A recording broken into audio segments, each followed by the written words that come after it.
वो कर्म करने के लिए जा रहे हैं जिस कर्म को योगेश्वर कृष्ण ने अपने जीवन में कभी नहीं छोड़ा। और ये वही भूमि कुरुक्षेत्र की रही जहां योगेश्वर कृष्ण ने अपनी नीतियों के द्वारा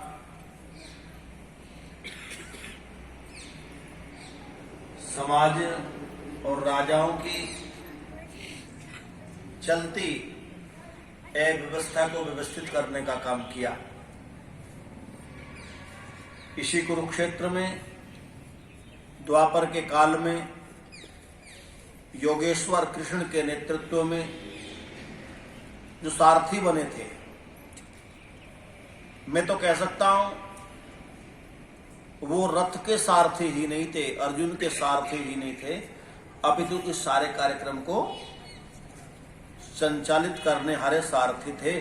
परोक्ष में, प्रत्यक्ष में केवल घोड़ों को हाँकने वाले सारथी दिखाई देते थे, लेकिन महाभारत की इस सारी व्यवस्था में यदि कहीं न कहीं कई लोगों का नाम आता है तो वहां सबसे अगली पंक्ति में इसको सुरक्षित, संवर्धित और न्यायिक दिशा में ले जाने का काम भगवान योगेश्वर कृष्ण ने किया था। बंधुओं, देवियों, माताओं, न जाने कितनी बार हम जन्म लेते हैं।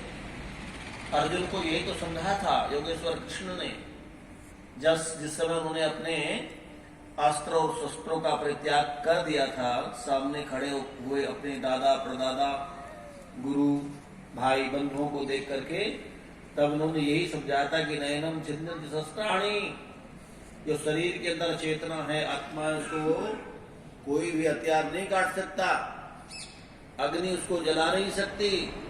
और न जाने सामने खड़े होने वाले ये भाई, बंधु, दादा, पितामह कितनी बार तुम्हारे पिता बने और कितनी बार तुम इनके पिता बने। तो मैं ये बात इसलिए कह रहा हूं कि आज संसार का जो सुकर्म आप करने के लिए जा रहे हैं, बस अंतर यह है कि आपको पहचान नहीं और याद नहीं। हमको याद नहीं और पहचान नहीं, चेतना हमारी वही है। 5,500 वर्ष के इस अंतराल में न जाने कितनी बार संसार में आए होंगे और कितनी बार जाना पड़ा। जानते हो सृष्टि को बने हुए कितने दिन हो गए? 1,97,29,49,121 साल हो गए हैं इस सृष्टि को, जिसका ये 7वां मनमंत्र चल रहा है।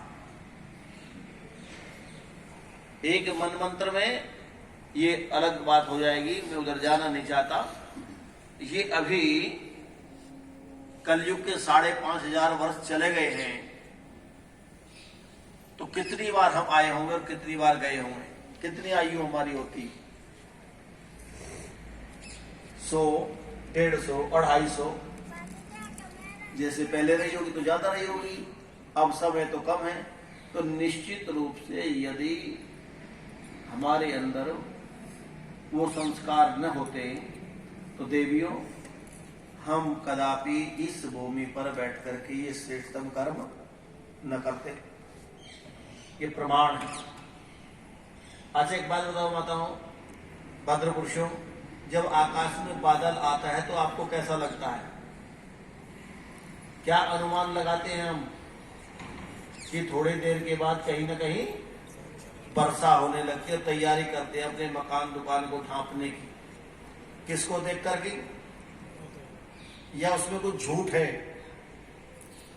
धुआं कहीं उठ रहा है दूर देश में, आपने धुएं को देखा तो आपको कैसा लगेगा कि कहीं पर आग जली, या वहां देखने के लिए जाना पड़ेगा? केवल धुएं से अंदाजा हो जाएगा नहीं कि आग लगी है। इसी प्रकार से अपने आप को पहचानो।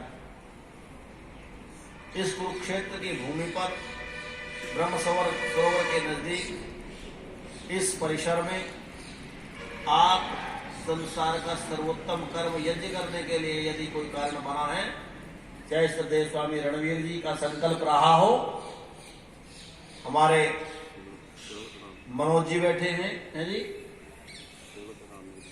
नाम क्या हमारे यजमान जी का? तिलक राम जी। शिलक राम जी का संकल्प रहा हो, उनकी सहधर्मी का संकल्प रहा हो, तो कहीं ना कहीं हम त्रेता के काल, द्वापर के काल में किसी न किसी पंक्ति के व्यक्ति जरूर रहेंगे। और इतना भी मैं कह दूंगा, अगर खानदानी होते दुर्योधन के तो उधर ही बात करते, वही बात अच्छी लगती। अगर योगेश्वर कृष्ण की मर्यादाओं को मानने वाले रहे, मैं बता रहा हूं आप लोग, अपितु इस यज्ञ को इस काले काल में, वाम मार्ग के काल में, कुरुक्षेत्र की भूमि पर आकर के यदि आप कर रहे हैं, तो आप योगेश्वर कृष्ण की परंपरा की आत्मा। आपके अंदर अगर देखा जाए यज्ञ के साथ निष्ठा, न राजनीतिक कोई वर्चस्व, न चाहत, न इच्छा, आप तो इससे प्रतीत होता है, क्योंकि ये लक्षण है। जब हम लक्षण को देखते हैं तो लक्षण को देख करके पता चलता है। तो विदुर, कोई महात्मा विदुर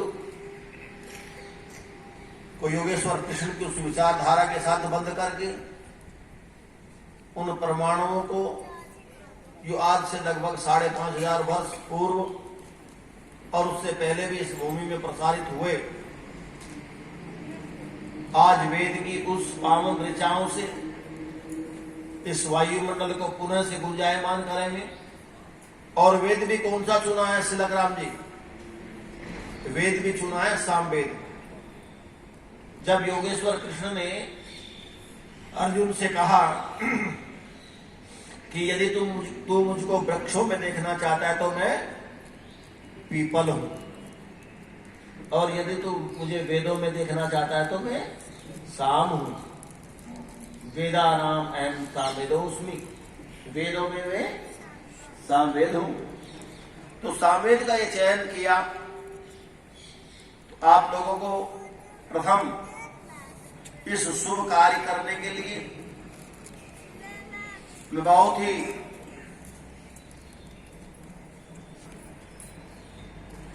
आपका आभार व्यक्त करता हूं, अभिनंदन करता हूं, क्योंकि आप अभिनंदनीय हैं, इसलिए कि आप शुभ कर्म करने जा रहे हैं। आपका अभिनंदन नहीं होगा तो क्या उचक्कों का होगा? जब चोर और उचक्कों का अभिनंदन होना प्रारंभ हुआ, तब तक दुर्योधन की धारा समाज में प्रसारित हो गई। अच्छे लोग पीछे हट गए और बुराइयों की, जो बुरे लोग हैं उनकी बड़ाई होने लगी, और बुराइयों के साथ वो बढ़ते गए। और जब बुराई बढ़ती तो एक दिन फिर किसी योगेश्वर की आवश्यकता पड़ती है उनको समाप्त करने के लिए। बंधुओं, इसलिए मैं आपकी स्वागत करता हूं। ये बड़ाई नहीं है, ये चाटुकारिता नहीं है, ये प्रशंसा नहीं है, क्योंकि आप अच्छा कर रहे हैं। अच्छा करने वालों के लिए अच्छा नहीं बोलेंगे तो किसके लिए बोलेंगे?